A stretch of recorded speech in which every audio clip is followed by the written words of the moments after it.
हा सत्संग संत रामपालजी महाराजांचा असून मराठी भाषिक भक्त समाजास सहज समजावे म्हणून हिंदी भाषेतून मराठी भाषेत रूपांतरित करण्यात आलेले आहे.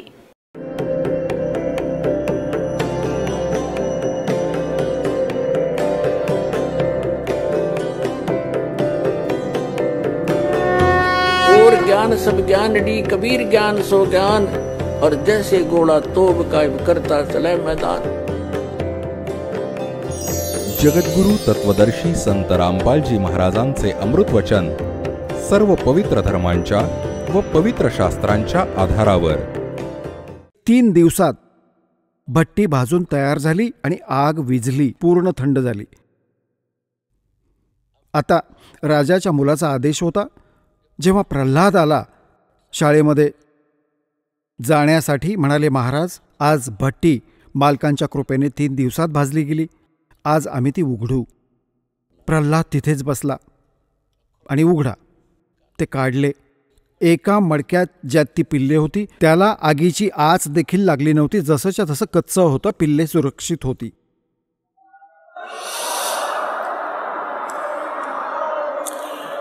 तर त्या दिवसापासून प्रल्हादाला दृढ विश्वास बसला की खरंच भगवानच करू शकत होता. माझ्या वडिलांचा इथे काही रोल नव्हता. निसंशय ते एक राजा आहेत आणि निसंशय भगवान म्हणवतात स्वतःला. तर त्यानंतर सांडा मूर्खालाही त्याने सांगून टाकले की गुरुदेव, तुम्ही चुकीचे गाईड करत आहात. माझे वडील भगवान नाही आहेत. भगवान तर भगवानच असतो. मी त्याचीच भक्ती करणार. त्यानंतर मग पिता पुत्रांमध्ये ठिणगी पडली. पावगा अपना किया रे भोग गय अपना किया हरे मन तू.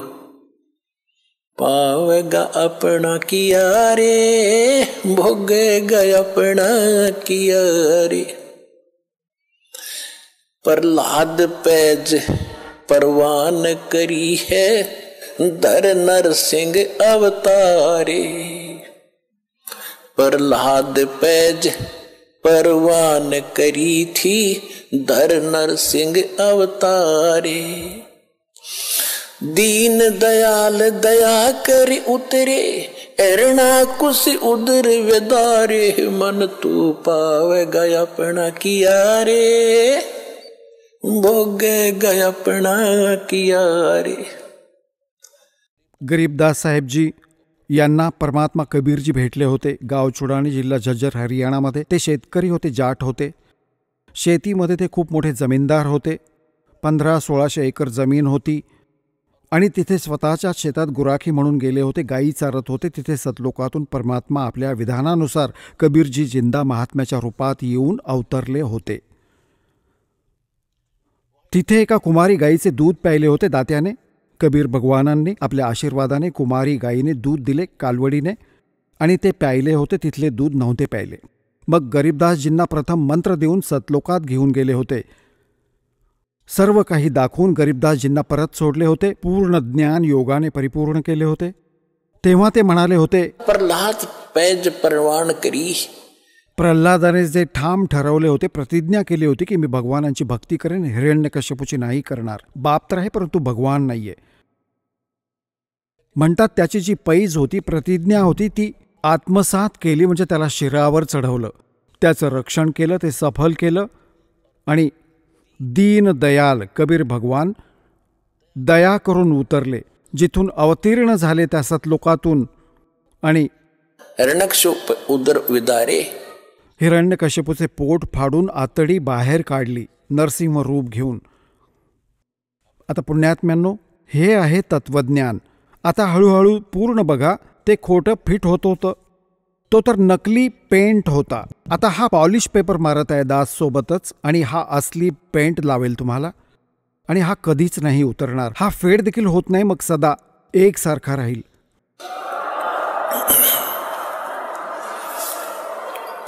आता प्रसंग चालू होता. कबीर परमात्मा जोगजीत रूपात तिथे उभे आहेत. जिथे तो जीवांना भाजत होता त्यांच्या जाण्याने त्या तप्त शिळेची एकदम धग बंद झाली. जशी मांजरीच्या पिल्लांना आच नाही लागली, बाकी सारी मडकी भाजली. टिटवीची पिल्ले तिथे वाचवली तात्याने 100 कारणे बनवून. म्हणतात, सोचल छिद्र मैं करूं अपने जन के काज, रणक से पूजो मार दो मैं नरसिंह धर के साज। कबीर परमात्मा म्हणतात, तर ती पण जेव्हा त्यांना आच नाही लागली, अग्नी काही दुःख देत नव्हता, सगळे शांत होऊन बसले त्या तप्तशिलेवर. तिथे पंडितजी देखील होते, ऋषीजी होते, त्यांचे शागिर्द चेले देखील होते, ज्यांना ते मूर्ख बनवून तिथे भक्तीवर लावत होते. ते सर्व तिथेच जळत होते, गुरुही शिष्यही. तेव्हा परमात्मा तिथे उभे राहिले. अय होय. त्यांच्या जाण्याने ती आग देखील बंद झाली. जसे कुणाचं डोकं दुखत असेल, पोट दुखत असेल, कितीही प्रिय व्यक्ती जवळ बसला असेल तरी बोलावंसं वाटत नाही, नाही मन होणार. जेव्हा ते दुःख संपेल तेव्हा हालहवाल विचारेल, प्रेमाने बोलेल. त्याचप्रमाणे जेव्हा परमात्म्याने त्यांचे ते संकट संपवले, धगीचे ते ज्वलन बंद केले, सगळे बसले आरामात आणि त्या अग्नीत बोलत आहेत बसल्या बसल्या.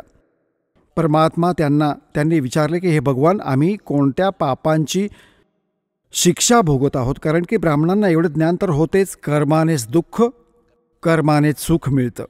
तेव्हा परमात्म्याने सांगितलं की ही कर्म तुमची इथली नाही आहेत, ही तर तुम्ही वर केली होती सतलोकात. तिथे तुम्ही चूक केली होती. मला भगवानाला सोडून तुम्ही सैतानासोबत आलात इथे. इथे तर हेच करणार तुमच्यासोबत. कोणता जीव सुखी आहे? हे अभिमानाने फिरतात. कोणी मंत्री झाला, कोणी प्रधानमंत्री झाला. परमात्मा म्हणतात, साऱ्या पृथ्वीचा जरी राजा झाला, चक्रवर्ती राजा म्हणत असत त्याला, चकवे राजा म्हणत असत, चकवे. तर परमेश्वराने सांगितले की उदय अस्तवित राज चले थे, ऐसी जन ठुकराई, और चुन कृषिश्वर कल्प करी, राज खोज न पाया राई. वो पृथ्वीपती चकवे गए. पूर्ण पृथ्वीचा राजा चक्रवर्ती, त्यांना संत भाषेत चकवा म्हणतात, चकवे राजा, ज्याचे पूर्ण पृथ्वीवर शासक आहे, शासन आहे. पृथ्वीपति चकवे गए, जिनके चक्र चलंत, रावण श्री खे कौन गण, ऐसे गए अनंत. मग काय सांगितले की चकवे झाले उंदीर. ते जे चक्रवर्ती राजा होते, मग नंतर उंदीर झाले मृत्यूनंतर. आणि मग ते बीळ, स्वतःच्या पंजांनी ते बीळ खोदून राहतात ते प्राणी. काय चाटायची आहे त्या चक्रवर्ती राजाची ती पोस्ट. तर इथे परमात्मा ज्ञान देत होते की तुम्ही जी चूक केली होती तिथे सतलोकात, या सैतानासोबत आलात तुम्ही इथे. खाली जाऊन तर माजता, कुणाचेही नाही ऐकत. मग परमात्म्याने सर्व सृष्टी रचना ऐकवली. तुम्ही असे मरत आहात. आता कोण आहे तुमच्यासोबत? ती माया जमवून ठेवली आहे. ते भांडत आहेत. मुलं, वडील मरताच अंतिम संस्कार केले नाहीत आणि हे वाटणी करू लागतील, हे माझे, हे माझे, हे माझे. कोणी दारू पिऊन घालवत आहे, कोणी कशा प्रकारे बर्बाद करत आहे. तर त्यांनी सांगितले की तुम्ही जे जमवून आला होता ते बघा, ते तर गेले, तुमच्याकडे नाही. आता तुमच्याकडे काय? तुम्ही भक्ती केलीत, अनेक लोकांना ठगलं, भक्ती चुकीची केलीत आणि यांना ठगून पापाचे भागीदार झालात. आता पुढे काय होणार दाखवू तुम्हाला. पंडितजी तू गाढव होशील, ऋषीजी तू कुत्रा होशील. परमात्म्याने सांगितलंय की स्वर्णर मुनिजन 33 करोड़ी, ये सभी बंधे काल की डोरी. काल की डोरी म्हणजे काळाच्या विधानातच आहेत हे सर्व. सूर, देवता, मुनिजन, 88,000 ऋषी, 33 करोड देवता, हे सर्व काळाच्या दोराने बांधलेले आहेत. यांना मुक्ती नाहीये.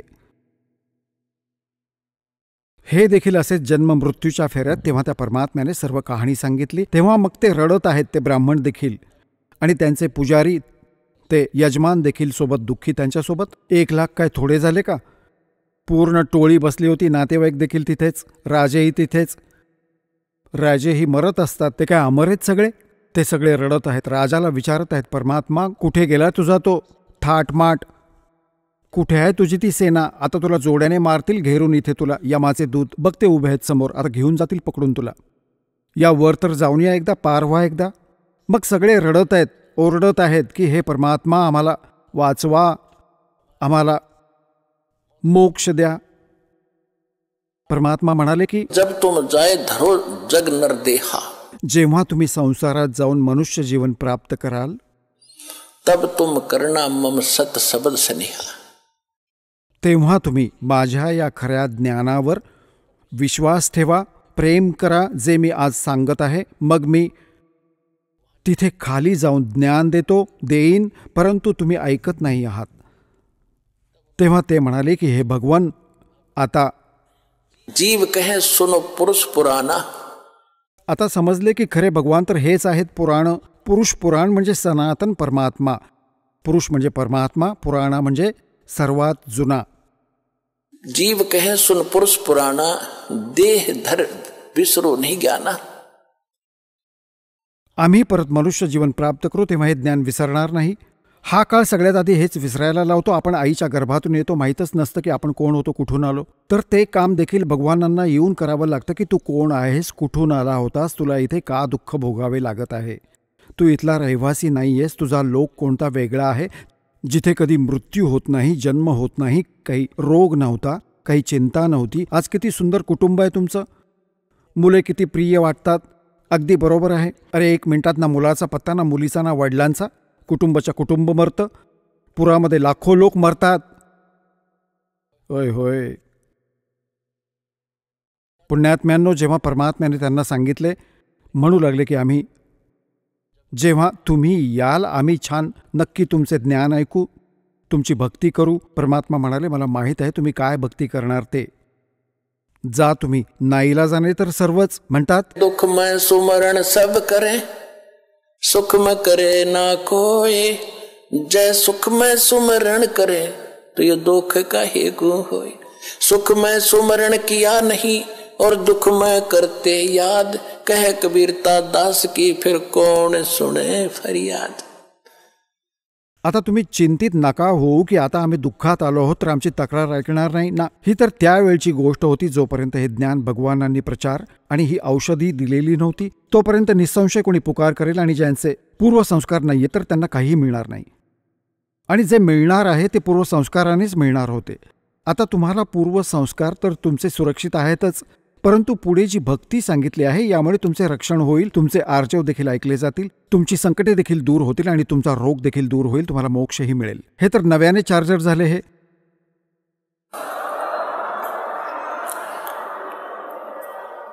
तर ती त्यांच्यासाठी बोलली गेली ती वाणी जी ते चुकीची भक्ती करत होते.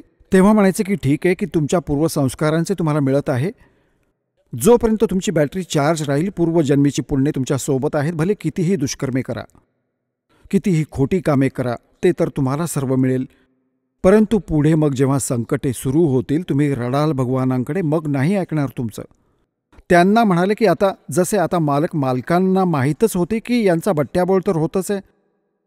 आता जे सुखात लागले आहेत ते तर सुखी होतच आहेत, नाहीतर त्यांना दुःख येणारच होतं, कारण की नाहीतर दोन्ही भोगावे लागले असते. पुण्य आणि पाप देखील दास बघत आहे. सन 1994 पासून नाम देत आहे आणि 20 वर्ष झाली पूर्ण होणार आहेत.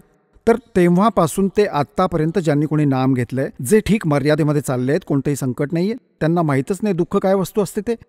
आणि इथे तुम्ही बघत आहात 90% जे नवीन येत आहेत, हाहाकार माजलाय. हाहाकार, सगळे दुःखी, कुणाला कॅन्सर आहे, कुणाला काही आहे. आमचा आत्माही रडतो बसून. नंतर आठवतात हे परमात्मा, तुमच्या लेकरांचे काय हाल झाले. तुम्हीच दया कराल दाता, यांची बुद्धी ही तुम्हीच बदलू शकता. हे तर रंगवून ठेवले रंगात काळाने, वेगळे एजंट सोडून ठेवले. तुमचा एक दास, हे ज्ञान सांगणारा आणि हे लाखो करोडोंच्या संख्येने यांना फूस लावणारे, तुम्हीच दया कराल तेव्हाच या गोष्टी सुरळीत होतील. आमच्या जीवाच्या आवाक्यातली नाहीये. कारण की भगवान तेव्हा दया करतील जेव्हा तुम्ही खऱ्या मनाने हे मान्य कराल की Kabir is God, nothing else. अजून कोणी मदत करूही शकत नाही. तर हे सर्व ज्ञान ऐकवण्याचा दासाचा उद्देश देखील हाच आहे की तुम्हाला सर्व प्रमाण दाखवून हे सिद्ध करेन की हा परमात्मा आहे आणि याच्याशिवाय कोणी सुख देऊही शकत नाही आणि कर्मसंस्कार बदलू नाही शकत. आणि हे आता तुम्हाला मिळाले, याचा विधी मिळाला. या दासाने जो विधी सांगितला हा भगवान मिळाला तुम्हाला. जसे पाणी प्राप्त करणे आहे, पाणी प्राप्त करण्यासाठी हँडपंप लावण्याचा विधी सांगितला. हँडपंप सफल झाला तर पाणी मिळाले. राम भेटला तुम्हाला, इथेच राम भेटला आणि तिथे सतलोकात जाल तर तिथे तर परमात्मा आहेच सर्व काही तुमचा. हा काळाचा लोक आहे. इथून बाहेर पडून तुम्हाला सुख मिळेल. इथले सुख तर अस्थायी आहे. इथे सुख पण देतील, राजा बनवले मग गाढव बनाल. परमात्मा अशी चूक नाही करणार तुमच्यासोबत, असे नाही देणार.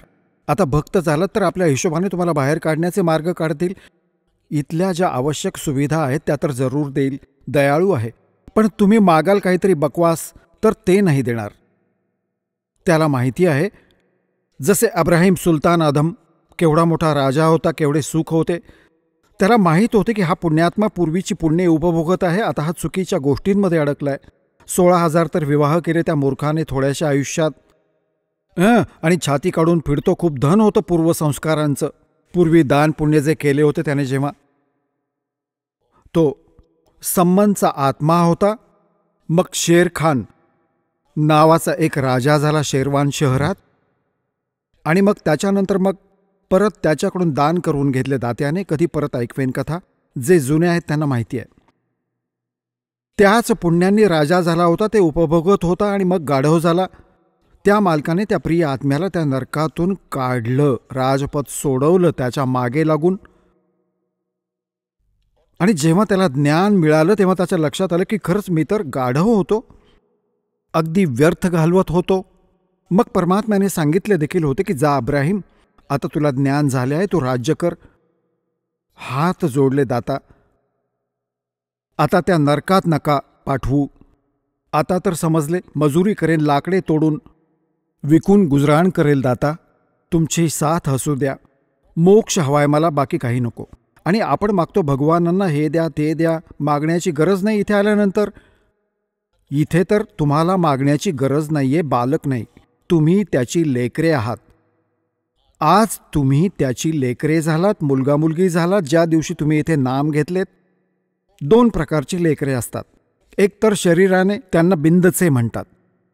आणि एक नादाचे, नाद म्हणजे वचन, शब्दाचे. तर तुम्ही सर्व आज या दासाच्या माध्यमातून वचनाने मुलगा मुलगी झालात. माझे मुलगा मुलगी झाला तर भगवानांची मुले झाला. तो तुमचा आजोबा झाला असं समजा. तो काय दूर आहे? आणि परमात्मा म्हणतात, एक लेवा एक देवा दूतम, कोई किसी का पिता नहीं पुत्रम. जसे सुखदेव ऋषींना ज्ञान होते आणि व्यासजींच्या घरी त्यांचा जन्म झाला, त्यांच्या पत्नीच्या गर्भातून. 12 वर्षांनंतर तो आईच्या गर्भातून बाहेर आला होता. आता बघा पुण्यात्म्यांनो, ज्ञान झाले. ज्ञान तर करून देतात सगळे, बाबा भगवानांची भक्ती करा नाहीतर हे होईल. आता ज्ञान झाले आणि समाधान नाही तर काय डोंबल ते ज्ञान आहे. आता सुखदेव ऋषींना गर्भातच माहीत होते की बाहेर जाताच मी अचेत होतो. आणि ब्रह्मा विष्णू महेश यातून निघणारे रजगुण ब्रह्मा, सतगुण विष्णू, तमगुण शिवजी हे गुण हे आपल्याला अचेत करतात. मग आपण विसरून जातो उद्देशाला. आता मला लक्षात आहे की मनुष्य जीवन केवळ परमात्मा प्राप्तीसाठी मिळाले आहे. बाहेर जाऊन कुटुंबाच्या मोहात अडकतो, भगवान विसरून जातो. त्यामुळे आईच्या गर्भातून बाहेर येताच 12 वर्षाचे शरीर, एकदम बाहेर येताच 12 वर्षाचे शरीर. पूर्वी धष्टपुष्ट, माता देखील धष्टपुष्ट असायच्या. आणि नाळेला आपल्या खांद्यावर टाकून उठून चालू लागला. वेद व्यासजी म्हणाले की बाळा, 12 वर्ष वाट पाहिली तुझी, पुत्र होईल. ऋषींना समजून जातं मुलगा आहे की मुलगी. त्यांची दिव्यदृष्टी काम करायची. पूर्वी हे तर काहीच नव्हते की मुलगा होऊ दे, मुलगी होऊ दे, काहीही हो, मालक देतील ते. हा डिस्टर्बन्स नव्हता जो आता सुरू झालाय नकळतपणे. तर सुखदेव ऋषी म्हणाले होते की एक लेवा एक देवा दूतम, और कोई किसी का पिता नहीं पुत्रम. ऋण संबंध जुड़ा एक ठाठा, अंश ने सब 12 बैठा. की पिताजी, न जाणो किती वेळा तुम्ही माझे पिता आणि मी तुमचा मुलगा झालो. न जाणो किती वेळा मी तुमचा बाप आणि तुम्ही माझा पुत्र झाला आहात. हा पूर्ण हिशोब माझ्याजवळ आहे. आणि आता ही चूक करणार नाही मी. आता तुमचा चेहरा देखील बघणार नाही बाबा. मला मोह होईल तुमच्यामध्ये. असं म्हणून पूर्वसंस्कारांमुळे सिद्धीने उडून निघून गेला. मागची बॅटरी चार्जड होती. आता त्याला ज्ञान देखील होते. राजा जनक गुरु देखील केले गेले. आणि तरीही मोक्ष नाही, कारण राजा जनकालाच ज्ञान नव्हते. की जेवढे ज्ञान होते सांगितले, विष्णूचा पुजारी होता, विष्णू लोकात तो निघून गेला राजा जनक. विष्णू लोकात सुखदेव निघून गेला. आता राजा जनकाला परमात्मा त्यावेळीही भेटले होते, परंतु खूप थाटात होते. ती वेळ नव्हती जो दास तुम्हाला इथे आणू इच्छित आहे. हा काळ होता मोक्षाचा. आता राजा जनक जे होते ते पूर्वी सत्ययुगात राजा अंबरीश होते. ते विष्णू पुजारी होते. आणि सुदर हे दुर्वासासारखे ऋषी तोप होते. खूप सिद्धियुक्त होते, सगळे त्यांना घाबरायचे. अंबरीश ऋषी असे साधक होते, शील आणि संतोषी होते, पूर्वजन्मीचे संस्कारी होते. दुर्वासाची सिद्धी देखील फिकी पडली त्यांच्यापुढे. स्वतःच फेल झाले, कारण राजा अंबरीशाचे पाय धरून जीव वाचवला होता त्या दुर्वासा ऋषींनी. आणि तेच ऋषी पुढच्या जन्मी मग राजा जनक झाले. आणि तोच राजा जनक मग गेला स्वर्गामध्ये. रस्त्यामध्ये हा काळ कशी चोरी करतो, कसे फसवतो तुम्हाला. पुण्यात्म्यांनो, आता एक एक प्रसंग काळजीपूर्वक ऐका. प्रत्येकात एक निरनिराळे गूढ रहस्य निघेल. जेव्हा राजा जनकाने आपल्या शासनकाळात, जीवनकाळात राजा होता, खूप मोठे धर्मपुण्य केले होते, मोठे मोठे यज्ञ केले होते, 100 मण तुपाचे शेकडोंच्या संख्येने, आणि बरेच दान केले होते. गायी दान केल्या होत्या ब्राह्मणांना, ऋषींना. परंतु ते मंत्र योग्य नव्हते. जसे केले दान धर्म ते तर मिळेलच मिळेल. तर राजा जनक जेव्हा जाऊ लागला, विमानात बसून जात होता, काळाचे दूत तिथून, रस्ता होता एक, तिथून घेऊन जात होते. ते काळाचे दूत नव्हते त्याच्यासोबत होते विष्णूजींचे गण. विष्णूजींचे गण आणि बरोबर काही यमदूत देखील त्या जहाजात बसून चालले होते. तर तिथे जाऊन जेव्हा एका नरकाच्या बाजूने त्यांचे विमान चालले होते, तेव्हा नरकामध्ये 12,000 आत्मे आपल्या केलेल्या पापकर्मांची तिथे शिक्षा भोगत होते. हाहाकार माजला होता, ओरडत होते. आणि तो राजा होता, दयाळू राजा होता. आपल्या राज्यात कोणाला काही दुःख झाले तर लगेच त्याचे निवारण करायचा, त्याला शांती द्यायचा, कोणाला दुःखी नाही होऊ द्यायचा. तर जेव्हा त्याने तिथे जाऊन हाहाकार माजलेला पाहिला, तेव्हा म्हणाला की दूतांनो, विमान थांबवा. विमान थांबवले की ह्या किंकाळ्या कुठून येत आहेत, कोण दुःखी आहे या नगरीत. त्यांनी सांगितले की ही नगरी नसून हा नरक आहे. यात 12 करोड, 12,000 नाही, 12 करोड, 12 करोड आत्मे इथे दुःख, आपल्या कर्माची शिक्षा भोगत आहेत. राजाने सांगितले की त्यांना म्हणावं सोडून द्या, त्यांना काढा इथून. तर दूत जे सोबत गेले होते, भगवानांचे दूत, ते म्हणाले की राजन, इथे तुमचा हुकूम नाही चालणार.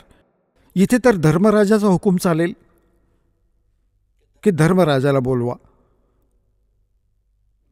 धर्मराजाकडे घेऊन चला मला, किंवा धर्मराजाला इथे धर्मराजाला बोलवा, आणि नाहीतर मलाही इथे सोडा, मी देखील इथे नरकात यांच्यासोबतच राहीन, पण पुढे मी नाही जाणार. आता तो संदेश धर्मराजाकडे गेला. धर्मराजाने येऊन विचारले की राजन, काय कारण आहे की हे सर्व यांना सोडा, हे खूप दुःखी होत आहेत, मला बघवत नाहीये. तर त्याने सांगितले की हे बघा, इथे असे नाही चालत. ज्याने जसे कर्म केले असेल ते भोगावेच लागतील. ही माझी वही पॅडवर लिहिले आहे, रेकॉर्डमध्ये. हे कोणीही बदलू नाही शकत, माझी योग्यता नाही बदलण्याची. तर राजा जनक म्हणाला की मलाही इथेच सोडा. तर हे देखील मी नाही करू शकत, तुम्हाला इथे सोडण्याचा आदेश नाहीये भगवानांचा, तुम्हाला कसे सोडेन.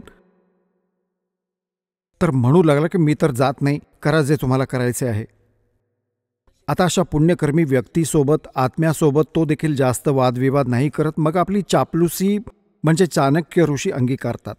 धर्मराजा म्हणाला की एक गोष्ट होऊ शकते, तुम्ही तुमची पुण्ये द्या यांना, पुण्य संकल्प करा, त्या पुण्यांच्या आधारे मी या सर्वांना नरकातून बाहेर काढू शकतो. तुमची पुण्ये यांना मिळतील, तुम्हाला एवढे मग डेबिट होईल, तुमची पुण्ये कमी होतील. राजा जनक खूप दयाळू होते. परमात्मा म्हणतात, बघा, दयाळू असणं आवश्यक आहे, परंतु त्या दयाळूपणाने आपल्या पायांवर कुऱ्हाड मारणे काही दयाळूपणा नाही, तो तर मूर्खपणा आहे. राजा जनक म्हणाला की ठीक आहे, मी यांना माझी अर्धी पुण्य देतो. जेवढी मी धर्मपुण्य केली आहेत, भक्ती वगैरे केली आहे, ठीक आहे. त्याने ती तिथून काठ मारून त्या सगळ्यांना वाटली. अर्धी पुण्य 12 करोडमध्ये वाटली. त्या सर्वांना बाहेर काढलं, वेगळ्या विमानात बसवलं, राजाच्या मागे संपूर्ण लष्कर पाठवलं की चला. आता ते सगळे स्वर्गात गेले. बघा पुण्यात्म्यांनो, ही तुमची चोरी होत आहे. आणि कुठपर्यंत फसवतो? काळाचे जाळे किती भयंकर आहे तुम्हाला इथे तर माहितीच नाही. इथे तर तुम्हाला फसवलेच जाते. तुमच्याकडे जी पुंजी आहे ती काहीच नाही, वाटून वाटून इथेच संपली आहे. ती पुंजी घेऊन चालला होता, तिला तिथेच लुटले. आता ते 12 करोड आत्मे पोहोचले स्वर्गात, थाटाने राहत आहेत त्याच्या पुण्याने. आणि जेव्हा ते पुण्य राजा जनकाने दिलेले, दान केलेले संपतील, त्यानंतर तेच आत्मे परत त्याच नरकात येतील. जी त्यांची पापे जशीच्या तशी शिल्लक होती ती परत भोगावी लागणार. तिकडून राजा जनकाचे जे अर्धे रिकामे केले तो मग संपून गेला त्रेतायुगात, द्वापारपर्यंत. मग तो तिथेच राहिला स्वर्गात. एवढी पुण्य होती. आता कलियुगात तोच आत्मा राजा अंबरीश, मग राजा जनक झाले. आणि मग राजा जनकाचा आत्मा हे श्री नानक देवजी झाले तलवंडीच्या मध्ये. तलवंडी पंजाब म्हणजे पाकिस्तानमध्ये एक तलवंडी गाव आहे. तिथे एक काळूराम मेहता खत्री म्हणजे अरोरा, त्याच्या घरी जन्म झाला. त्याचा पिता पटवारी होता आणि स्वतः हे नोकरी करू लागले. मग एका सुलतानपूर शहरात एक राजा होता, नवाब होता, आणि तिथे त्यांची बहीण दिली होती नानक साहेबांची, जे शीख धर्माचे प्रवर्तक आहेत, श्री गुरु नानक देवजी. हा आदरणीय आत्मा कोण होता? अंबरीश, सत्ययुगात राजा अंबरीश, लाखो करोडो सेना यांच्यासोबत. आणि हा जय जयकार होता. राजा जनक लाखो लोक, लाखो सैनिक यांच्यासमोर हात जोडून उभे असायचे. आणि मग तेच आपली पुण्य संपवून काय झाले? स्वतः सुलतानपूरच्या एका नवाबाकडे एका मोदीखाण्यात नोकर झाले. आता परमात्मा आठवण करून देत राहिले की हे भोळे आत्म्या, आता ऐक हे विधान जे मी सांगत आहे, सांगू इच्छित आहे. जोपर्यंत आपण कबीर परमात्म्याची भक्ती नाही करीत, मोक्ष नाही मिळू शकत, भले कितीही काहीही बना. आता नानक साहेबजी मोदीखान्यात नोकरी करायचे. सुलतानपूर शहराच्या जवळ एक नदी वाहत असे, बेई नदी. तिथे सकाळी सकाळी त्या शहरातील सर्व लोक स्नान करायला जायचे. परमात्मा काशीमध्ये प्रकट होते त्यावेळी कबीरजी एक तिथे भेटले. जेव्हा नानक साहेब स्नानासाठी गेले होते तर पहिल्या दिवशी तर चर्चा झाली की मी कबीर आहे, काशीमध्ये राहतो, विणकराचे काम करतो, मी तर तुमच्याकडे ज्ञान जाणण्यास आलो आहे, मला ज्ञान सांगा, मला तर ज्ञानाची माहिती नाही आहे, तुम्ही तर महापुरुष आहात, मोठे भक्त आहात. गुरु नानक देवजी जे होते ते हिंदू होते. काळूराम मेहतांच्या घरी यांचा जन्म होता आणि यांनी ब्रिजलाल पांडेंकडून गीतेचे धडे गिरवले. गीता शिकायचे, त्यातले ज्ञान ऐकायचे. त्याच्या आधारे विष्णूजींना पूर्ण परमात्मा मानले होते. श्रीकृष्णाला देखील विष्णू अवतार मानले जाते. तर हे बोलणे झाल्यावर परमात्मा निघून गेले. मग काही दिवसांच्या नंतर जेव्हा परमात्म्याने सगळ्या गोष्टी सांगितल्या होत्या की विष्णूची ही स्थिती आहे, कृष्णाची ही स्थिती आहे, यातून मोक्ष नाही मिळू शकत. आणि गीतेमध्ये हा खुद्द गीता ज्ञानदाता म्हणतो की तू त्याच्या शरणी जा, तेव्हा तुला मोक्ष मिळेल. तो कोण आहे? मला हे ज्ञान सांगा, मग मी तुम्हाला गुरु करून घेईन. तर त्यावेळी तर नानकजींना दुःख झाले, कारण की अजूनही बसले होते श्रोते. तर कबीर साहेब उठून निघून गेले की हा नाराज होईल, पुढे नाही ऐकणार. परंतु रात्री चक्र फिरले की ज्ञान सर्वच्या सर्व खरे, मी तर चूक करत आहे. आता ते कधीही येवोत, कोणत्याही प्रकारे मला दर्शन द्यावे, मी सर्व ज्ञान ऐकेन. काही दिवसांनी मग अशाच प्रकारे स्नान करण्यासाठी दररोज तर जायचेच. 3-4 महिन्यांनी, 6 महिन्यांनी त्यांची ओढ बघून परमात्मा जिंदा महात्म्याच्या रूपात त्याच बेई नदीवर गेले जिथे ते स्नान करण्याची तयारी करत होते. तेव्हा तिथून सतलोकात घेऊन त्यांनी सूर मारला नदीत स्नानासाठी. परमात्म्याने त्यांना तिथूनच अदृश्य केले, स्वतः देखील सोबत सूर मारला, अदृश्य केले आणि शवाला कुठे दुसऱ्या जागी ठेवले. अपस्ट्रीममध्ये, उगमापाशी जिकडून पाणी येत होते. लोकांना वाटले की तिथे स्नान करण्यासाठी शेकडोच्या संख्येने गावातील लोक होते. त्यांनी पाहिले की बाहेर आला नाही, नानकजी बुडाले. नानक बुडाला, नानकजी बुडाले. त्यांच्या बहिणीला सांगितले, मेहुण्याला सांगितले. जयराम नाम होते त्यांच्या मेहुण्याचे. नानकी नाव होते त्यांच्या बहिणीचे. हाहाकार माजला. राजानेही पाणबुडे पाठवले, जाळे लावले. ते शोधत होते खाली आणि शरीर नेऊन ठेवले होते 3 किलोमीटर वर वनात. तर ते नाही मिळाले. 3 दिवसांपर्यंत शोधून थकले सर्वांनी मानले की नानकजी बुडून मेले. आणि ते घेऊन गेले सतलोकात परमात्मा. तिथून मग परत सोडले 3ऱ्या दिवशी. तेव्हा त्या प्रिय आत्म्याला मोक्ष मिळाला. तर पुण्यात्म्यांनो, हे सर्व ज्ञान समजल्यावर तुमच्या लक्षात येईल की आता ती वेळ आहे जेव्हा मोक्ष मिळेल. आणि जोपर्यंत आपण कबीर साहेबांना शरण येत नाही, त्यांना ओळखत नाही, तोपर्यंत मुक्ती मिळणार नाही, भले कितीही डोके आपटा. ऋषींनी किती वेळ घालवला जंगलांमध्ये, शरीराला किती कष्ट दिले, वाळून सापळा झाले, भगवान नाही भेटले. आणि सिद्धीने खेळ करू लागले. सिद्धी मिळाली हठयोग केल्याने, मग यातच हे एकमेकांना प्रभू म्हणू लागले.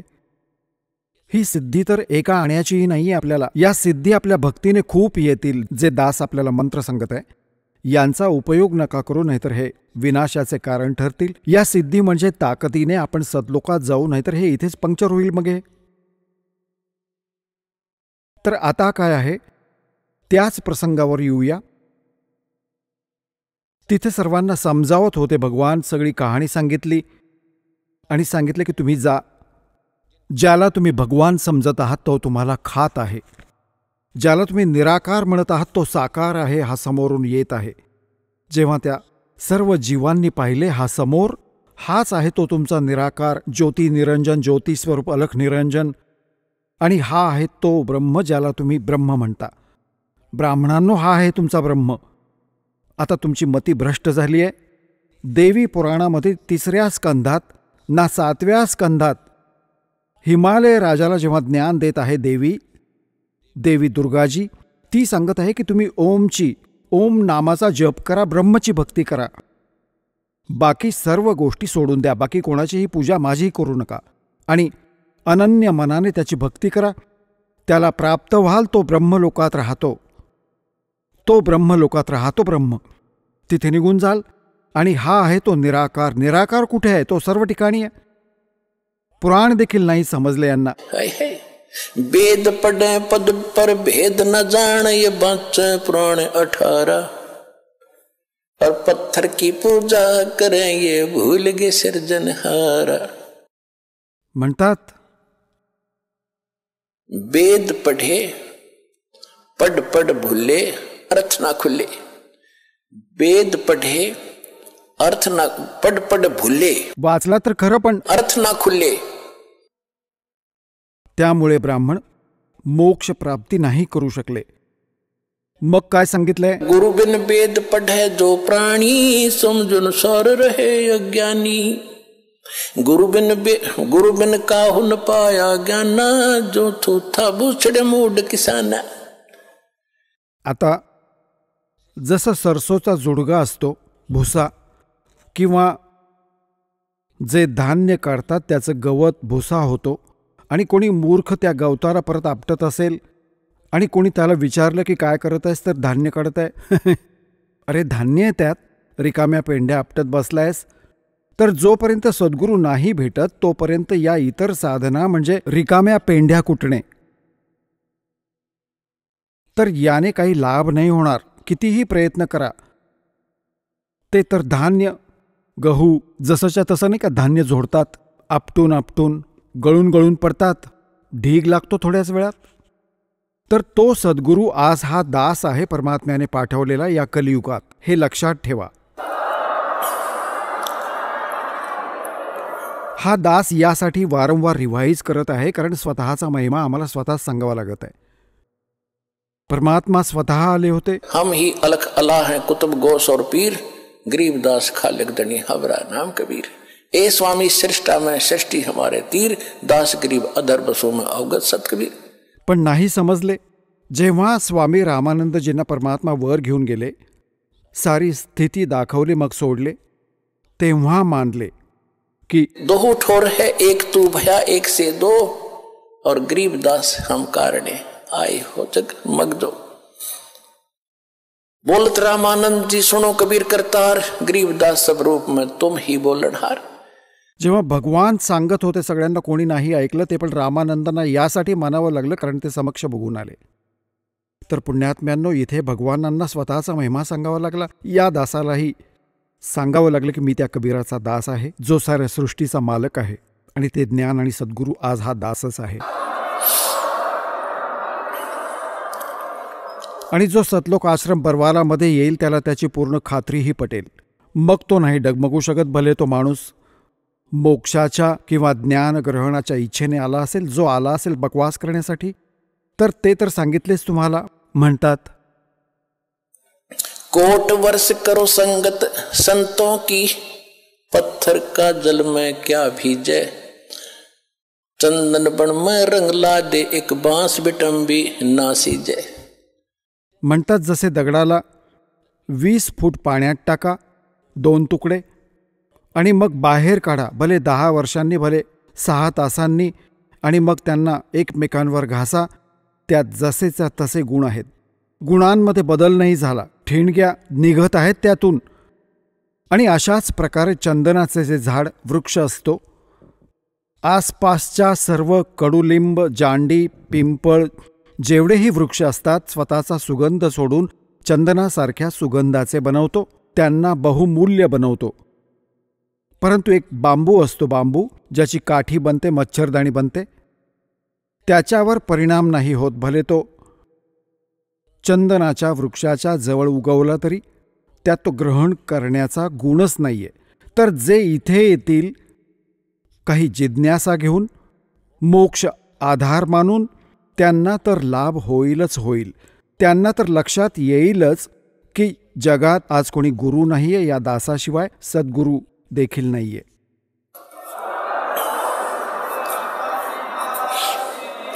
आणि जे आले असतील, जे त्या दगडासारखी, बांबूसारखी माणसे आहेत, त्यांच्यावर परिणाम होणारच नाही. ते तर तिथेच मग भंगारात विकले जातील, कुठल्या बांधकामात वापरतील. दगड अजून काय कामी येणार. तर अशा प्रकारची जी माणसे आहेत, ज्यांना एवढं ज्ञान, एवढं प्रमाण देऊन हे परिणाम होत नसेल की ही खरोखरच काही वेगळी गोष्ट आहे, तर ते तर हे सांगितले आहे की कोट वर्ष करो संगत संतन की, जैसे पत्थर का जल में क्या भीगे, और चंदन बन में रंग ला दे, एक बांस विटंबी ना सीजे.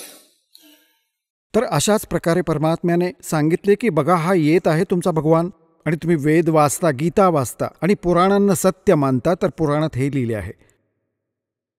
वेदात कुठे लिहिले आहे? श्री देवी पुराणामध्ये 5व्या स्कंधात 414 पानावर हे लिहिले आहे वेद व्यासजींनी की सत्ययुगातील ब्राह्मण वेदांचे पूर्ण विद्वान होते आणि दुर्गेची पूजा करायचे. डोंबल विद्वान होते ते. वेदात, गीता, वेदांचे सरळ रूप समजा, हे तर आपण सगळेच जाणता. साधारण हिंदू समजू शकतो, त्यात सरलार्थ पण आहे. कुठे आहे गीतेत दुर्गेच्या पूजेचे प्रावधान? नाही. त्यात मंत्र मोजून 3-4 देऊन ठेवलेत. माझा तर ओम मंत्र आहे, ब्रह्मा आहे मी, श्रीकृष्णमधून बोलत आहे. आणि एक पूर्ण परमात्मा ज्याच्याकडून पूर्ण मोक्ष होईल, ज्याची भक्ती केल्याने पुन्हा जन्म नाही होणार. माझी भक्ती केलीस तर माझाही जन्म, तुझाही जन्म कायम होत राहील, परम शांती नाही मिळू शकत. तेच वेद सांगतात. वेदांचा जसाच्या तसा सारांश आहे. हा छोटे सूक्ष्म रूप आहे. आहे कुठे वेद आणि या गीतेमध्ये दुर्गेची पूजा? म्हणे वेद, सतयुगातील ब्राह्मण वेदांचे पूर्ण विद्वान होते आणि ते दुर्गेची पूजा करायचे. गावागावात मंदिर बांधणे त्यांचा उद्देश होता. हे मंदिराचं थोतांड यांनीच मांडून ठेवलंय, या नकली ब्राह्मण आणि वेदांचे ज्ञाता म्हणवणाऱ्यांनी. आणि दगड पूजून सर्व जगाला भूत बनवलं. परमात्मा कबीरजी हेच सांगतात, वेद पढ़ने पर भेद ना जान, ये बांचे पुराण 18, और फिर पत्थर की पूजा करवावे. मंदिर बांधले, त्यात शिवलिंग बसवलं, विष्णूजींची दगडी मूर्ती बसवली, कृष्णजींची बसवली. डोंबल वाचले वेद तुम्ही, काय वाचलं पुराण? तर त्यावेळी परमात्मा म्हणाले की हा आला तुमचा भगवान आणि तुम्ही याला निराकार सांगता. म्हणाले की तुम्ही जा इथून, कारण की काळाने एक फिक्स टाईम करून ठेवलाय.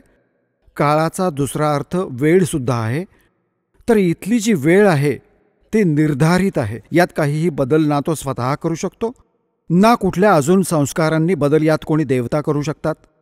हा काळ भगवान काळ आहे, इथला मालक भगवान तर नाही, इथला स्वामी आहे. हा देखील काळ आहे आणि इथे जी वेळ निर्धारित आहे ती देखील काळ म्हणवली जाते. हे दोघेच्या दोघे परमात्म्याचे, कबीर साहेबांचे अधीन आहेत, त्यांच्या हुकमानेच चालतात.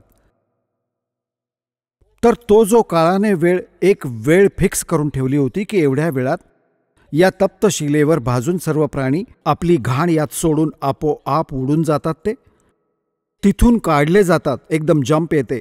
जे काही रिकामे होत जाते त्याला असे फेकले जाते. तर एका दिवसात सगळे पोचतात. मग त्या धर्मराजाकडे अशी लाईन लागते. तिथे जाऊन मग त्यांच्या संस्कारांप्रमाणे वेगवेगळे ज्याचे जसे आहे, मग कोणी स्वर्गात जाते, कोणी गाढव व्हा, कोणी कुत्रा व्हा, कोणी राजा बना, जा. ते कर्म परत सुरू झाले. तर ते जोपर्यंत नाही ते चालले होते, यासाठी ती वेळ पूर्ण झाली होती, ते निघून गेले असतील. परमात्मा म्हणाले, ते बघा तो लांबून येत आहे आणि तुम्ही त्याला बघा, तो आहे तुमचा भगवान, आता तुम्ही जा. तेव्हा परमात्म्याने त्यांना तिथून पाठवले. मग त्या काळाने जवळ येऊन पाहिले की हा माणूस कोण उभा आहे माझ्या या स्थानी, तर कोणी येऊच शकत नाही. 21वे ब्रह्मांड जे दासाने तुम्हाला सांगून ठेवले आहे, त्या 21व्या ब्रह्मांडात देखील एक असे गुप्त स्थान आहे जिथे तप्तशील आहे. तुम्ही सृष्टी रचनेमध्ये तो मॅप बघाल, चित्र बघाल, तेव्हा लक्षात येईल. जे आपल्याला दास अनेक वेळा सत्संगात देखील ऐकवतो, पुस्तकातही लेकरांनी भक्तांनी लिहिलं आहे ते. तर तिथे कोणीही नाही जाऊ शकत त्याच्या व्यतिरिक्त. तर तिथे त्याने पाहिले की दुसरा माणूस कोण आला. मग निरखून पाहिले तर जोगजीत उभा आहे. त्याला हे माहीत होते की जोगजीत भाऊ आहे माझा, पित्याचा पूर्ण आज्ञाधारी आहे, पूर्ण कृपापात्र आहे. पिता म्हणजे सत्पुरुष कबीर साहेबांचा. आणि हा उगाच नाही आलाय, एकतर काहीतरी निरोप घेऊन आलाय, मला अजून काहीतरी शिक्षा सुनवायला, माझ्याकडून काही चूक तर मी रोजच करतो, एवढी दुष्कर्मे करून ठेवलेत त्याने. तरीही हिम्मत करून विचारले आणि म्हणाला की कारण की याने जेव्हा सतलोकात चूक केली होती ज्योती निरंजनने, काळाने, तर जोगजीत रूपात येऊनच परमात्म्याने त्याला 21 ब्रह्मांडांसमवेत आणि दुर्गेसमवेत, आणि दुर्गेमध्ये सर्व आत्मे परमात्म्याने फिक्स फीड केल्या होत्या, भरल्या होत्या, ज्यांनी याच्यासोबत येण्याची स्वीकृती दिलेली होती. तर याने तेव्हा दुर्गेशी गैरव्यवहार करू पाहिला, तिची बेअब्रू करू पाहिली होती, ती त्याच्या तोंडात सामावली, पोटात, तोंडाच्या माध्यमातून. तेव्हा परमात्म्याने येऊन या काळाच्या पोटातून काढली आणि दोघेही दंडित अपराधी झालेच होते, ही दुर्गाही आणि काळही. काळ का अपराधी झाला? कारण त्याने चूक केली, अशा पवित्र स्थानी एका देवी मुलीसोबत दुर्व्यवहार केला. मग त्याला तिथून 21 ब्रह्मांडांसमवेत पाठवले, निघून जा इथून. त्यावेळी त्याने हात जोडले जोगजीत रूपात की माफ करा, माझ्याकडून चूक झाली आणि मला इथेच ठेवा, वडिलांकडे प्रार्थना करा. तो म्हणाला, बाबा प्रार्थना मी केली, तुम्ही जा इथून. जबरदस्ती या 21 ब्रह्मांडांसमवेत याला इथे 16 शंख कोस अंतरावर पाठवून दिले. एका कोसात 3 किलोमीटर असतात जवळजवळ. 48 शंख, नील पद्मशंख एवढे किलोमीटर लांब हे 21 ब्रह्मांडात आले. त्यानंतर याने इथे आपली मनमानी सुरू केली की माझे कोण काय वाकडे करणार. तर जेव्हा त्या जोगजीत रूपात परमात्मा याच्या लोकात आले, तेव्हा याने बदला घ्यायचा विचार केला, जो त्याने तिकडून काढले होते जोगजीत रूपात. आणि त्यावेळी भगवान जोगजीत रूपात उभे होते. तर काळ म्हणाला की जोगजीत तू इथे का आलास, इथे का आलास? आणि ते पुरुष वचन असेल तर तू मला ऐकव, तू इथे का आला आहेस? आणि काही पुरुषाची आज्ञा असेल, परमात्म्याचा काही निरोप आहे माझ्यासाठी, आदेश संदेश असेल तर मला ऐकव. आणि म्हणतात, वहां से बाहर निकाला मोही और जोगजीत ना छोडू तोही. तू माझ्या लोकात कशासाठी आलास? तुझी हिंमत कशी झाली माझ्या आज्ञेशिवाय तुझी इथे येण्याची? तू तिथे राहा, मी माझा इथे राहीन, तुझा काय संबंध इथे इंटरफेरन्स करण्याचा? जे वचन आहे ते सांग लवकर. घाबरला तो की काही अजून संदेश घेऊन आला असेल, की काही अजून शिक्षा नको मिळेल तुला. तर सांग काय आदेश आहे वडिलांचा, आधी मला ते सांग, मग मी तुला खूप मारेन, तुझी काही अशी धुलाई करेन की तू लक्षात ठेवशील.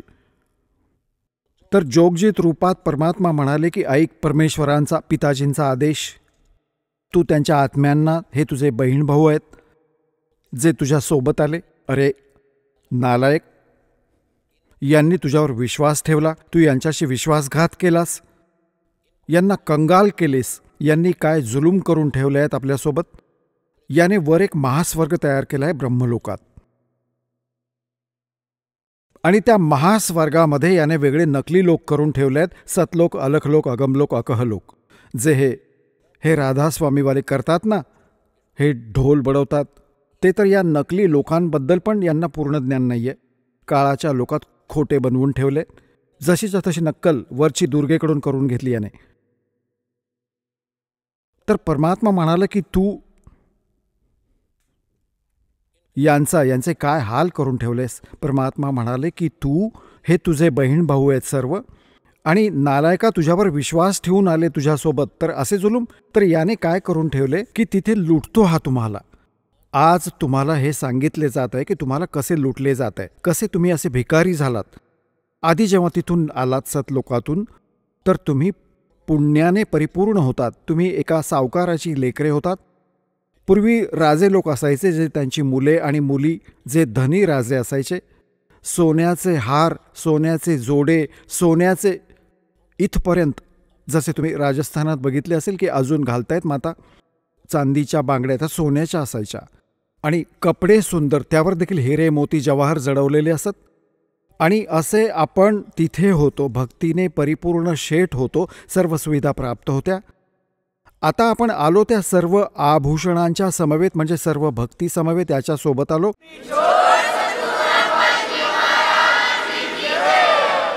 चला आता आपण त्या श्रद्धाळूंचे अनुभव जाणून घेऊयात, ज्यांनी जगद्गुरु तत्वदर्शी संत रामपालजी महाराजांकडून नामदीक्षा प्राप्त केलेली आहे, तसेच त्यांच्याद्वारे सांगितलेल्या भक्ती मार्गावर चालत आहेत. नमस्कार. नमस्कार. आपलं नाव? भगवान पिलोबा झांजुर्णे. आपण कुठून आलात? मुक्काम पोस्ट तडोळी, तालुका कोरेगाव, जिल्हा सातारा, महाराष्ट्र. आपला व्यवसाय काय आहे? मी आत्ता सध्या लॉन्ड्री चालवायला घेतलेली आहे. संत रामपालजी महाराजांची गुरुदीक्षा आपण कधी घेतली? 8/5/2014. संत रामपालजी महाराजांची गुरुदीक्षा घेण्या अगोदर आपण व आपला परिवार कोणती भक्ती साधना करत होतात? आणि गावातील सर्व देवांची पूजा करत होतो.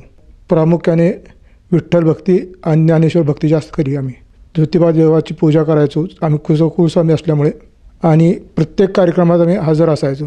गावातील सप्ताह जो असतो, 7 दिवसाचं पारायण असते, त्या पारायणामध्ये आम्ही 28 वर्ष सेवा केली. सप्त्याची झाडलोट म्हणा, काम काय पडेल ते काम आम्ही सर्व करत होतो. मंडप बांधणे, मंडप सोडणे, सगळं संपूर्ण काम करायचो. 28 वर्ष सेवा केल्यानंतर त्या काम सोडल्यावर मी पंढरीची वारी चालू केली. आळंदी ते पंढरी आम्ही चालत जायचो. 12 वर्ष चालत आलो. 12 वर्षामध्ये 5 वर्ष मी विना परतीचा आणला. 5 वर्ष विण्याची सेवा केली, परंतु मला कसलाही फरक पडला नाही. माझ्या घरामध्ये संकट आणि दुःख हे जणू घर करून बसल्यासारखं बसलं होतं. अशातच मी पुण्याला कामासाठी आलो. कामासाठी आल्यानंतर 2009 मध्ये मी स्वामी समर्थांची पूजा करायला लागलो. 2009 ते 2014पर्यंत मी स्वामींची पूजा केली. सर, जसं तुम्ही सांगत आहात की आपण अगदी सुरुवातीपासूनच भक्तिमार्गात होतात. सर्वप्रथम आपण देवीदेवतांची पूजा करत होतात, तीर्थयात्रेला जात होतात, व्रतवैकल्य करत होतात, आणि तदनंतर आपण स्वामी समर्थ या मठाशी सुद्धा निगडीत होतात. त्यांच्याकडनं सुद्धा आपण भक्तिभाव घेतला होता. तर मला असं विचारायचं आहे की ह्या सर्व गोष्टी करत असताना संत रामपालजी महाराजांचा मार्ग आपल्याला कशा कळाला आणि आपण त्यांच्या मार्गात कसे आलात? संत रामपालजी महाराजांची भक्ती मला माझ्या मित्राकडून कळली. त्यांनी मला भरपूर समजून सांगितलं, परंतु मी इतकी वर्ष विठ्ठल आणि ज्ञानदेवाची भक्ती केल्यामुळे माझ्या ती डोक्यात शिरत नव्हती किंवा माझ्या मनाला ते पटत नव्हतं. त्यांनी मला पुन्हा एक मेमरी आणून दिली की संत रामपालजी महाराजांचे हे प्रवचन आहेत, हे ऐका आणि मग मला सांगा म्हणले काय असेल ते. मी 2-2.5 महिने ते प्रवचनं रोज सकाळपासून संध्याकाळपर्यंत ऐकायचो. ऐकत असताना मला माझ्या मनाला प्रेरणा झाली की आपण भेटायला जायला हरकत नाही. नाम घेण्याच्या इच्छेने गेलो नव्हतो मी. त्यावेळेला आम्ही ती तिकटी काढल्या तिकडल्या हिसारला जायला. तिकटी काढल्या होत्या, महिनाभर अवधी होती. त्याच्या आधीचे एक 8-10 दिवस मला असा आजार झाला की माझ्या पोटात दुखायला लागलं. खूप खूप पोटात दुखत असताना मी डॉक्टरवर गेलो. मला 22 तास लघवी झाली नाही. माझ्या किडन्या पार सुकून गेल्यात असं डॉक्टरने सांगितलं. रातोरात त्याने ऑपरेशनची तयारी केली. ऑपरेशन केलं. 70,000 रुपये मला खर्च आला. मला लघवी वाटे रक्त पडत होतं माझं. अशा अवस्थेत असताना मला डिस्चार्ज दिल्यानंतर मी त्यांना विचारलं की मला असं रामपालजी महाराजांना भेटायला जायचं आहे आणि हरियाणामध्ये जायचं आहे. त्यांनी सांगितलं इतक्या लांब जाण्याला आम्ही जबाबदार राहणार नाही. तुम्ही तुमच्या स्वतःच्या जबाबदारी जात असला तर जावा, नाहीतर जाऊ नका असं सांगितलं असतानासुद्धा मी म्हणलं की मी जिथं देवाला जातो म्हणतो तिथं गेल्याशिवाय राहत नाही. माझं काही होऊ द्या, काय व्हायचं असेल ते होऊ द्या. माझ्या मित्राला विचारलं तर मित्र म्हणला मी तिकटी कॅन्सल करू का? म्हणलं नको तिकटी कॅन्सल करूच, जागेपर्यंत जाऊया. आम्ही इथून बरवाला आश्रममध्ये गेलो. आश्रममध्ये गेल्यानंतर 2-2.5 तास आम्ही सर्व भक्तांच्याशी संपर्क करत होतो, बोलत होतो, चर्चा करत होतो. सगळ्यांची चर्चा ऐकल्यावर असं वाटलं आपण बी नाम घ्यायला काय हरकत नाही. नाम घेतलं. नाम घेतल्यावर गुरुजींच्या पाशी दर्शनाला गेलो. दर्शनाला गुरुजींच्या जवळ गेल्यानंतर गुरुजींना मी एकच विनंती केली की गुरुजी माझ्या पोटामध्ये भरपूर त्रास होतो आहे. गुरुजींनी मला सांगितलं सकाळपर्यंत ठीक होऊन जाईल, सुबह तक ठीक हो जाएगा असं गुरुजींनी सांगितल्यानंतर आम्ही माघारी आमच्या बॅगेपाशी आलो. मला माझा मित्र म्हणला उद्या सकाळी डॉक्टरची बी तारीख उद्याचीच आहे. गुरुजींनी मी सकाळपर्यंत सांगितलं पण काय होईल सांगितलं नाही ना. मग आता आम्ही सगळी काळजीत पडलो, चिंतेत पडलो. ती पोरं माझ्यासाठी झोपली नाही. ती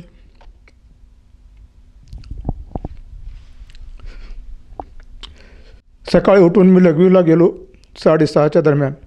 तर मला रक्ताची लघवी झाली. भरपूर आग पोटात जळजळ होत होती. जळजळ होत असताना मला अक्षरशः रडू यायचं. आणि नंतर मी 7:15च्या दरम्यान पुन्हा लघवीला गेलो. लघवीला मला इतकी पाण्यासारखी झाली,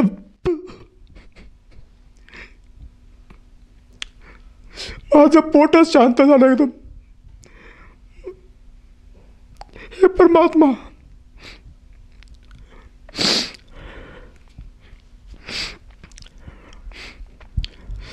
लघवीला झाल्यानंतर मी परत माघारून पोरांना म्हणलं बाबा मला अशी लघवीला झाली. आम्ही नेलेल्या 750 रुपयाच्या गोळ्या होत्या. जाताना वाटणी खायला, येताना वाटणी खायला, त्या सगळ्या तिथंच आम्ही कचरा डब्यात टाकल्या. त्याच्यानंतर मी गोळी नाही खाल्ली.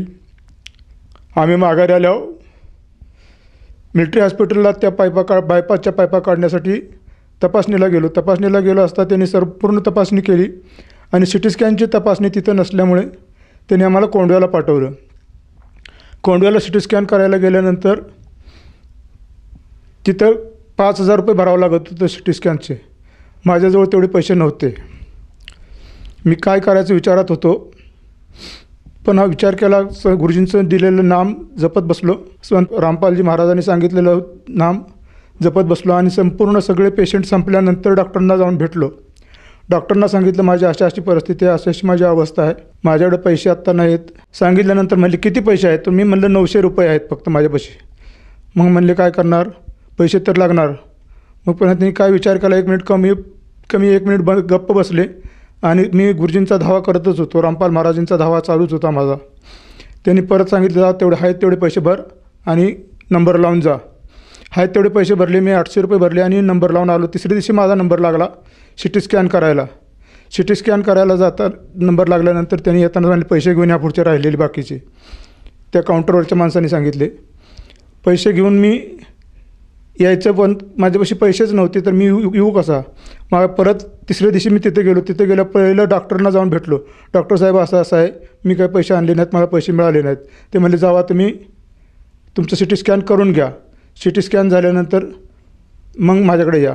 सिटी स्कॅन झालं आणि काय नाही, डॉक्टरना नुसता नमस्कार केला आणि मी दवाखान्याच्या बाहेर पडलो. माझं तेवढ्या 800 रुपयातच सिटी स्कॅन संपूर्ण झालं. कुणालाही खरं वाटलं नाही 800 रुपयात सिटी स्कॅन पूर्ण झालं. म्हणलं आमच्या गुरुजींची दया आहे, त्यांचा आशीर्वाद होता म्हणून माझं हे काम झालं.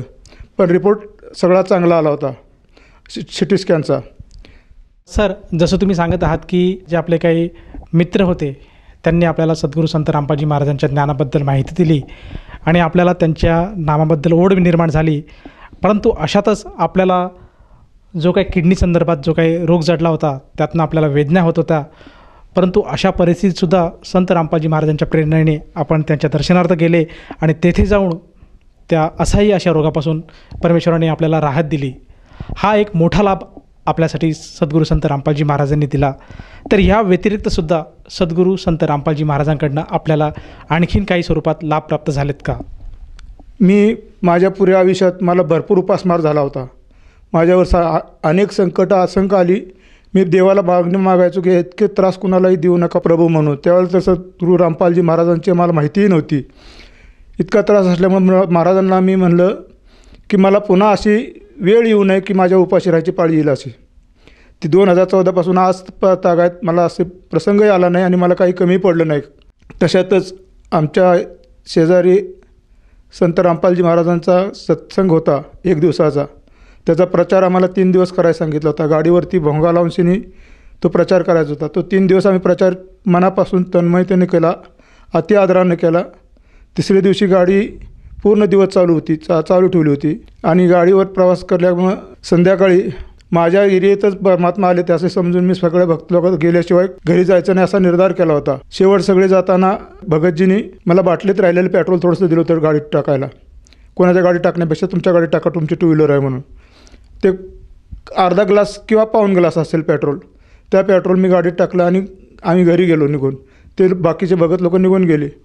आणि दुसऱ्या दिवशी मी पेट्रोल भरायला पंपावर गेलो असताना गाडी बघतो तर फुल भरलेली आहे. मला वाटलं भगतजींनी टाकलं असेल म्हणून भगतजींना विचारलं. भगतजी म्हणले मी तर नाही टाकलं. मग कोणा दुसरे भगतजी तिथं आहेत आमच्या शेजारी, त्यांना जाऊन गाडी दाखवली. म्हणलं असं असं झालं, असं असे परमात्म्याने माझ्यावर दया केली. माझ्या परिस्थितीचे विचार करून केली का कशी केली माहीत नाही, पण माझ्यावर दया केली. तेच पेट्रोल मला 26 जानेवारीपासून 17 फेब्रुवारीपर्यंत मला ते पेट्रोल प्रवासाला पुरले. त्याच्यानंतर मी पेट्रोल टाकले. एवढी दया केली माझ्यावर. जसं तुम्ही सांगत आहात की परमात्म्याच्या सेवेमुळे आज आपल्याला बरेचसे लाभ प्राप्त झालेत. परमात्मा हा पदोपदी चमत्कार करत असतो आणि आपल्या सेवकाला कुठल्याही प्रकारचा त्रास होऊ नये म्हणून तो आपल्या परीने जे काही साध्य होईल ते करत असतो. आणि अशा स्वरूपात आपल्या गाडीचं पेट्रोल जे पूर्णतः संपायला हवं पाहिजे होतं, कारण आपण 3 दिवस सतत गाडी चालवली, परंतु ते गाडीचं पेट्रोल न संपता तो पूर्णपणे आपल्या गाडीची टाकीतलं जे काही पेट्रोल आहे हे पूर्ण टाकी भरलेली दिसली. तर हा एक चमत्कार आहेत. तर या चमत्काराच्या माध्यमातून किंवा या भक्तीच्या लाभाच्या माध्यमातून आपण इतर साधकांना किंवा जो श्रोतावर्ग आज आपल्याला टी व्हीच्या चॅनलच्या माध्यमातून बघत आहेत या सर्वांना आपण काय संदेश द्याल? संदेश देण्याची तर तशी माझी हे बी नाही म्हणायला हरकत नाही, कॅपॅसिटी बी नाही म्हणायला हरकत नाही, परंतु विनंती करू शकतो की इतकं भक्ती करूनसुद्धा मला कधी सुख मिळालं नाही, परंतु इथं रामपालजी महाराजांच्या चरणी आल्यानंतर मला भरपूर सुख मिळालं, सुख लागलं. असं सर्वांना लाभावं म्हणून सर्वांना एकच विनंती आहे की तुम्हीसुद्धा संत रामपालजी महाराजांचे नामदीक्षा घ्यावी अशी मी विनंती करतो तुम्हाला सर्वांना. सर, जर कोणा साधकाला संत रामपालजी महाराजांची नामदीक्षा घ्यावीशी वाटत असेल तर तो साधक किंवा ती व्यक्ती सद्गुरू संत रामपालजी महाराजांची नामदीक्षा कशी घेऊ शकेल? सद्गुरू रामपालजी महाराजांच्या आश्रमचे फोन नंबर टी व्हीवर येत असतात किंवा यूट्यूबला सुद्धा सापडतात. ते फोन नंबरवर तुम्ही कॉल करून चौकशी करून तुमच्या जिल्ह्यात कुठेही प्रत्येक जिल्ह्याला एक जाग्यावरती नामदान केंद्र त्यांनी निर्माण केलेलं आहे. तुमच्या जवळ असलेल्या केंद्राची माहिती घेऊन तिथं जाऊन नामदीक्षा घ्यावी ही विनंती आहे. सर, या नामदीक्षेसाठी किती खर्च येतो? या नामदीक्षेसाठी 1ही रुपया खर्च होत नाही. सर्व खर्च फ्री आहे, पैसे लागत नाहीत. अशी कुठेही जागा नाही की जिथे बिन पैशाचं नाम मिळतं. हे प्रथमच मी पहिल्यांदा माझ्या आयुष्यात पाहिलं. धन्यवाद. नमस्कार.